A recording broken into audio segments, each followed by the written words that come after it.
Hello everyone, welcome back to Nathan Deer's Guide to Everything and welcome back to another top 10 video. Today we have top 10 magic items for a rogue. This has been heavily requested by yourselves, but spoilers, there are more than 10 good magic items for a rogue. I've whittled my list down from about 25 to 10 in this video. There's going to be two videos, basically a follow-up after this one, but I won't ramble on about that for now. Let's jump straight into it. But I did just want to say Happy New Year. Let's do this. So here we are. First up is the Clockwork Amulet, and we're going to be working our way up through the rarities on this list. When you make an attack roll while wearing the amulet, you can forego rolling the d20 to get a 10 on the die. Once used, this property can't be used again until the next dawn. A fantastic item for any character, and there will be some similarities on any top 10 I do. You'll see a few of the same items popping up. We do have some honorable mentions at the end though. But yeah, this is just fantastic. This essentially means if you fail a lockpicking check, if you fail a stealth check, you can just decide to get a 10 instead, which with your bonuses as a rogue, expertise, things like that at low levels, this will really help you. For a starting item, this is incredible for a rogue and any character really. Next up, we have the Eyes of Minute Seeing. These give you advantage on investigation checks when looking at objects within a foot. So essentially when you're up close and personal to something, so whether that be lockpicking something or trying to disarm or just to find a trap on something that you're close to, perhaps a door, every party's greatest enemy, you have advantage on that roll. So these are fantastic. Next up, you can embody the Batman. You have the Eversmoking Bottle, which essentially when you chuck it out on the floor or when you're holding it, you can speak a command word and smoke begins to pour out. It instantly fills a 60-foot radius, which is massive, to be honest with you, and that area is considered heavily obscured. Every minute it remains open as well. The radius increases by 10 feet until it reaches a maximum of 120, which is even more ridiculous than the original 60 that it can do. But yeah, you could do anything with this. You could kind of lay a trap and pop this and just take people by surprise, or you could use it to escape. You could use it to enhance your stealth checks. If you have anything that can see through smoke or anything like that, any of the magic items, all your attacks will be at advantage and so on. It just makes for a really good utility item, especially for a rogue needing to make a quick escape or get someone with a surprise attack. Next up, we have another rogue staple, the Gloves of Thievery. They are invisible when worn, and they give you a +5 bonus to sleight of hand checks and dexterity checks made to pick locks.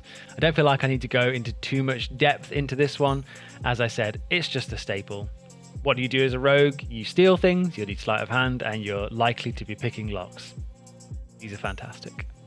Next up, we have a really fun one, the Bracer of Flying Daggers. Now, this is very similar to like the Belt of Returning, which I think like Vax has in Critical Role, something like that, a Matthew Mercer homebrew special. But the Bracer of Flying Daggers is found in the Waterdeep Dragon Heist book. The previous items you can find in the basic rules on D&D Beyond and the Dungeon Master's Guide. I am pulling from my entire collection, so you may not have some of these unlocked. But D&D Beyond, to be fair, you can buy singular magical items. So if you ever need any of them, you can go specifically to them if you're wanting to play a powerful rogue anytime soon. Regardless, back to the bracers. This armband appears to have thin daggers strapped to it. As an action, you can pull up to 2 magic daggers from the bracer and immediately throw them, making a ranged attack with each dagger. A dagger vanishes if you don't throw it straight away. It also disappears right after they hit or miss. This bracer never runs out of daggers. So essentially you have like a returning weapon, like Thor's hammer or whatever. You can just summon them back to you. But this is fantastic. One, because you have unlimited. They are considered magical. The only downside is that they don't scale, so you don't get like a +1 or a +2 or a +3. But either way, you have unlimited throwing knives, essentially. A rogue stream. Now we have the Amulet of Health, which is a must for any rogues that are going to be going into melee, really. Basically, this saves you from having to put loads of your ability score improvements into Constitution. This way you can just wear the amulet your entire campaign and have a Constitution score of 19. Which, unless it's your main stat, will likely be unattainable for a rogue, because there are more important things, I think, like dex and intelligence for finding traps and things like that. So the Amulet of Health, again, is just an incredible item for any character, really. But yeah, Constitution of 19 is nothing to scoff at. Next up, we have some items that are kind of similar to the Amulet of Health, and I've grouped 3 items together here. These are the manuals and tomes. So we have the Manual of Body Health, which increases your constitution by 2 and your maximum for that score. The Quickness of Action manual, which does your dex exactly the same way, +2 and +2 to your maximum. And Tome of Clear Thought, which is your intelligence as well. So this is all kind of, just going to group this into one item, essentially. But there are no downsides to this. You need to, I guess, roleplay 6 days of studying a book to get this permanent ability score improvement, but there's no reason not to if you can get your hands on any of these. Dexterity, I guess, would be your best if you're a damage dealer. Intelligence if you're the trap finder, and obviously, as I've mentioned already, there's nothing wrong with having a bit more constitution, especially if you're a melee rogue. Next up, we have a really fun one, the Ghost Step Tattoo, found in Tasha's Cauldron of Everything. Now, this is an attunable one. This essentially allows you to become a ghost very briefly. You get the powers of like Strahd von Zarovich from Curse of Strahd very briefly. You can spend a charge on this as a bonus action to become incorporeal until the end of your next turn. So essentially you get 2 turns as being a ghost of sorts. It gives you resistance to bludgeoning, piercing, and slashing. You can't be grappled or restrained, and you can move through creatures and solid objects as if they were difficult terrain. So basically you can just phase through walls. Now, if you're trying to hide from a creature, escape from a creature, get to a more advantageous position, this is definitely one of the best ways to do it. This is a very rare item. As I mentioned, it does require attunement. Again, I feel like a lot of these are self-explanatory. You can become a ghost. As a rogue, you're going to be stealthy quite a lot. It's just a no-brainer. The penultimate item on our list is the Ioun Stone of Mastery. Put simply, this increases your proficiency bonus by 1, which doesn't sound like a lot, but proficiency bonus adds on to everything. And with rogues already having incredible skill check scores because of expertise, this just enhances your character in every way. If you're an arcane trickster and you have some spells, it improves your spell save DCs and your spell attacks. If you're a melee rogue, it improves all your to hits. It literally improves every aspect of your character by 1. It's really nothing to scoff at. Your saving throws, all your skill checks, all that stuff all gets a bump. And they're already pretty reliable rogues at what they do. This just makes you impossible, basically. I often feel like in general, Ioun stones are kind of overlooked in the magic item world. When doing research for this, I didn't see a good mention of them anywhere, really, but I really like them. I think they're fun magic items that you can actually see. They kind of orbit around your head. I think it's just a cool effect. I like it. But this one, for a rogue and any character, is incredible. Last up on this list, we have the Infiltrator's Key, which can be found in the Explorer's Guide to Wildmount. This is a legendary item. It does require attunement, and it is essentially a vestige, as it's known in Exandria, in the Critical Role universe, one of the most powerful items ever to exist, essentially. And it is that. If you're playing like a classic thief sneaking rogue, which most people will be when they pick rogue, that's what they're going to want to do, picking locks and stealing things and such, this is an unbelievable item. Let's take a look. So it has these 3 kind of states, I guess, and as you use the item, as you level up, this would level up with you in the game. So you could get it early on, maybe level 10-ish, something like that, and it would already change the game then. But as it gets better, well, you'll see. Let's just have a look. This Mithril Skeleton Key was forged using the blood of 12 master thieves executed for trying to steal magic items during the Age of Arcanum. Pretty deep. When it is dormant, it can be used as thieves' tools. Pretty straightforward. When using the key, you're considered proficient. So even if you don't have proficiency, you are proficient with this one.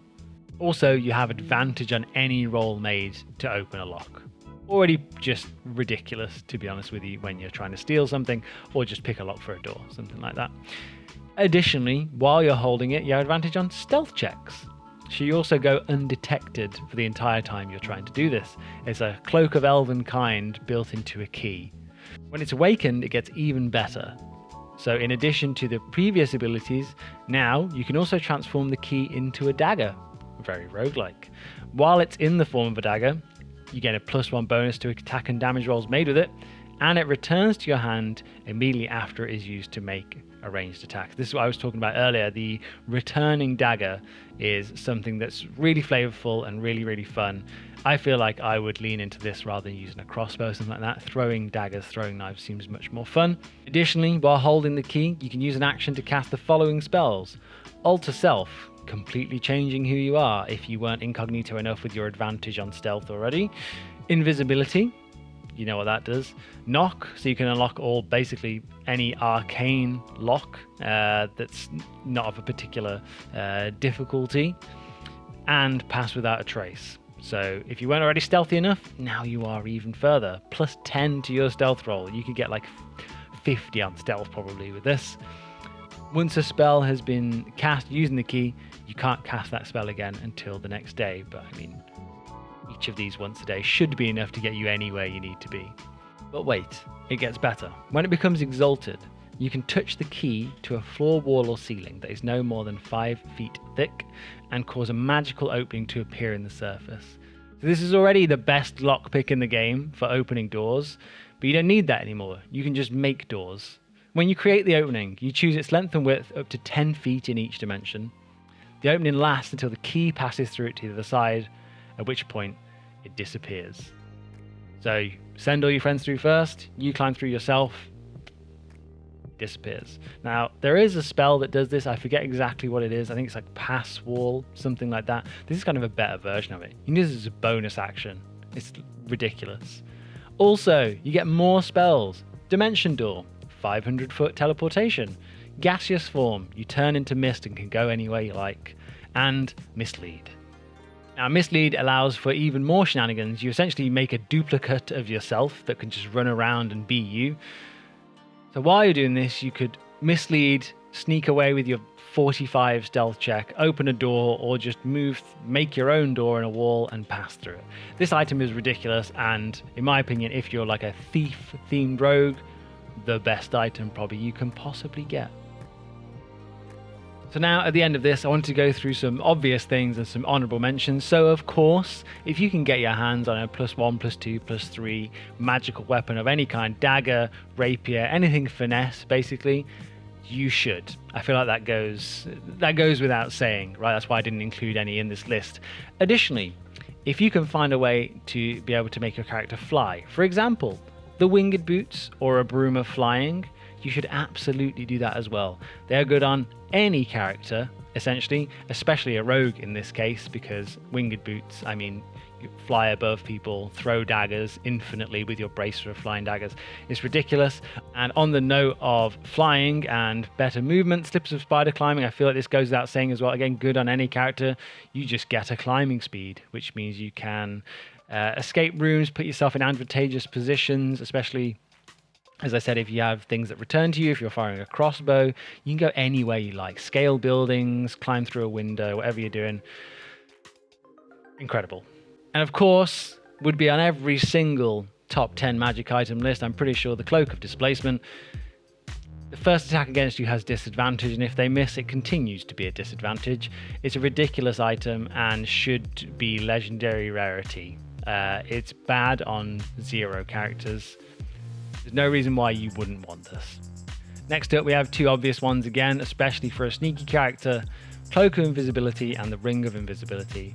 Now, the ring is legendary because you can be invisible permanently, but it follows the invisibility rules of if you take an action, an attack, or cast a spell or something like that, you come out of it. Not to say you can't just go straight back into it again next turn. It is very, very good, but I think the Cloak of Invisibility takes it, because it's unlikely that you'll want to be invisible all of the time.